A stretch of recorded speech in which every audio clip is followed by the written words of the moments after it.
There are a lot of debates out there as to who the most powerful superhero is, though often those conversations just evolve into whether or not any superhero could stand toe-to-toe with Superman. The first major superhero is so powerful that it's often hard to find another character who can truly challenge him. So who would be the perfect Superman opponent? Why, other Supermen, of course! Over the years, there have been several legendary performances of the character. Unfortunately, not all of these have had the budgets behind them to truly show all of Kal-El's amazing powers. Those that do have shown us some truly incredible feats of strength. So which one is the strongest? Let's find out by ranking each on-screen Superman from weakest to strongest.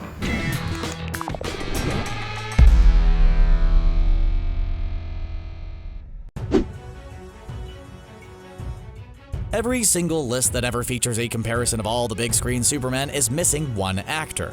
Though, to be fair, everyone who's ever seen the movie he was in has just pretended it doesn't exist. Movie 43 is a bafflingly bad movie.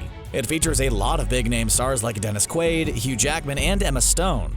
The film is a raunchy anthology of horrible comedic scenes, if you could call them that. The worst of the bunch is undoubtedly superhero speed dating, which features disgusting versions of DC superheroes. Bobby Cannavale briefly plays Superman as a jealous jerk who catches Robin speed dating Lois Lane. His character is completely lacking any moral fiber and only uses his powers to intimidate Robin. The worst part of the entire thing is that it technically features the first big screen portrayal of Wonder Woman.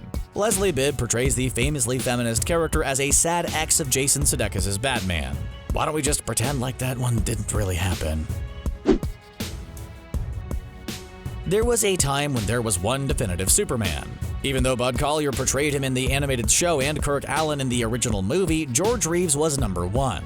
His first performance as the character in Superman and the Mole Men redefined the character for a generation. He wasn't the mild-mannered do-gooder we know him as today. This portrayal of Superman was more of a man's man. He had no problem throwing criminals around with a mean word at the end. The fact that this movie was made in the early 50s means that Superman didn't get to be as super powerful as he is now. While he was still bulletproof and could fly, mostly he just slapped criminals with slightly above average strength. Sure, knocking someone out with one shot is impressive, but a more modern Superman would have knocked their heads off. Despite the fact that his life ended in tragedy, Reeves will still go down as one of the greatest Supermen that have ever lived.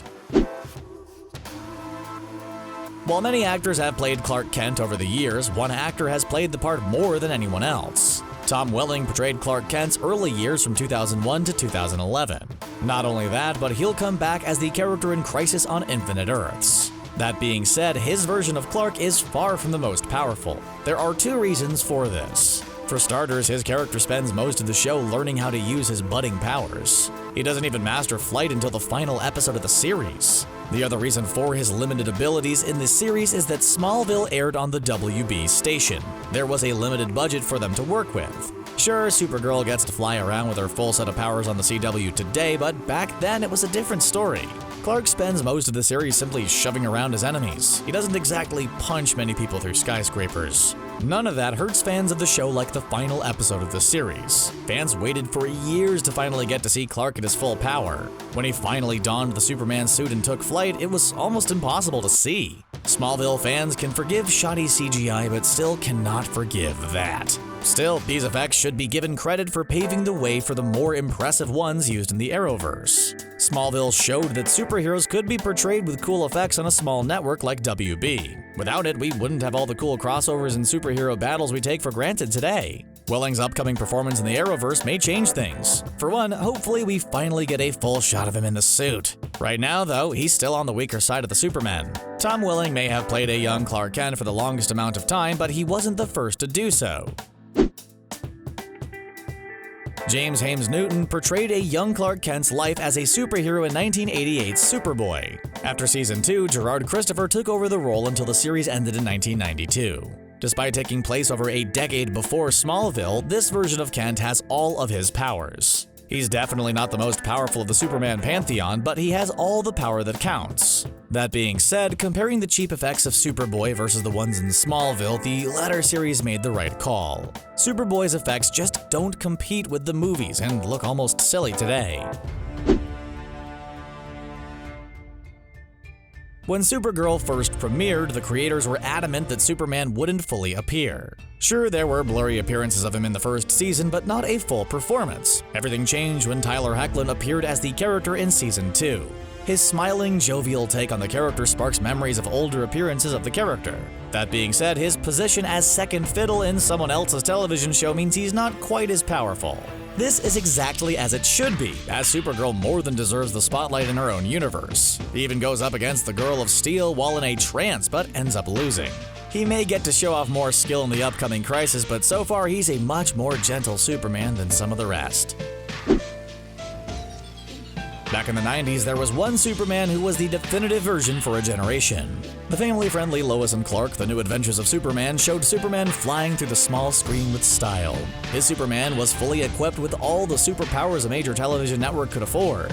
In a time where Superman wasn't a big screen bet anymore, this show was able to show what the hero was capable of. He flew through space busting up meteors, saved Lois Lane every episode, and his perfectly gelled hair never moved out of place. None of these are actually Dean Cain's most impressive power, though. That would be his talent for pulling off one of the most ridiculous Superman costumes ever. The silly 90s suit looks like a Halloween costume by today's standards. Still, Cain was able to pull off dramatic action sequences in the suit with no problem. That's way more impressive than leaping over a building in a single bound. Long before the days where the MCU was making big-budget shared universe superhero stories, there was a different superhero universe. The DC animated universe ran from Batman the Animated Series to Justice League Unlimited. In that shared universe, there was a pretty awesome Superman, first played by Tim Daly in Superman the Animated Series, and then George Newbern in the later shows. He was a perfect adaptation. The character had all of the honor and charm of his comic counterpart. Not only that, but he also had the power to boot. Not restrained by live-action budgetary concerns, the animated Superman got to be as powerful as he is in the comics. Despite the fact that he served alongside heroes like Wonder Woman and Green Lantern, he still stood as the most powerful. It's easy to seem like a hero without any competition, but almost impossible to seem like one compared to the League. He got to demonstrate just how powerful he was when he fought against Darkseid in the final episode of Justice League Unlimited. Superman let loose his full power and attacked the godlike Darkseid so hard that he flew through Metropolis. Thus far, we've never seen an adaptation of the character that has so perfectly lifted him from the comics. That being said, some of the big screen portrayals have shown more power. This is one where things get a little murky. Technically, Brandon Routh's Superman in Superman Returns is supposed to be the same one as the Christopher Reeve version. Looking back on it though, the two portrayals of the character seem far too different to be the same man.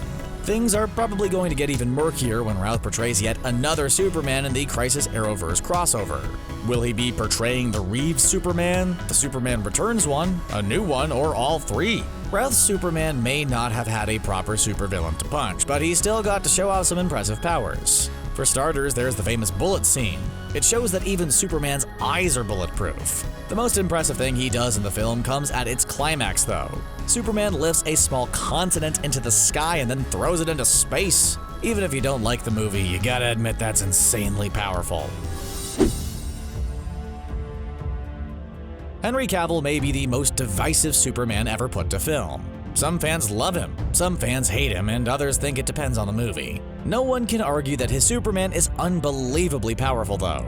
While other Superman films were hesitant to show America's favorite Boy Scout punching a supervillain, Man of Steel reveled in it. His confrontation with Zod pretty much leveled all of Metropolis, which makes the construction crews of the city seem pretty powerful themselves. The city looks completely rebuilt in the sequels. Not only that, but in Justice League, he shows that he is 4 times as powerful than any of the other heroes. The combined strength of Wonder Woman, Flash, Cyborg, and Aquaman could barely so much as budge him. This immense power makes his confrontation with Batman very confusing. Even though Batman used kryptonite against him, he shouldn't have been able to beat the Kryptonian to a pulp. Evidently, Zack Snyder is more of a Batman fan than a Superman one. To this day, most Superman fans consider Christopher Reeve to be the perfect Superman. He's friendly, strong, and always does the right thing, even when it's hard. Not only that, but he's the only Clark Kent who pulls off the whole unrecognizable in glasses thing. That being said, if you compare his Zod showdown versus Cavill's, there's no comparison in power. So why is Reeve the most powerful version? Well, in the first movie, Superman does something which demonstrates more power than any other version. He's able to fly so fast that he's able to literally turn back time. Other Supermen may be superheroes, but the Christopher Reeve one was almost a god. He also had a lot of strange powers that no other Superman has. Somehow, he was able to erase Lois's mind in Superman 2, though the Richard Donner cut had him reverse time again instead. None of this is ever explained or used in the series again.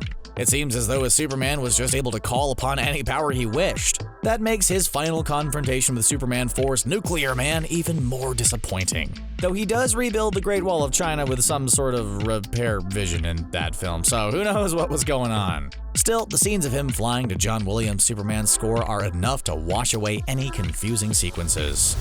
There you have it, all the most powerful Supermen ranked. Which one do you think's the strongest? Let us know in the comments and don't forget to like and subscribe.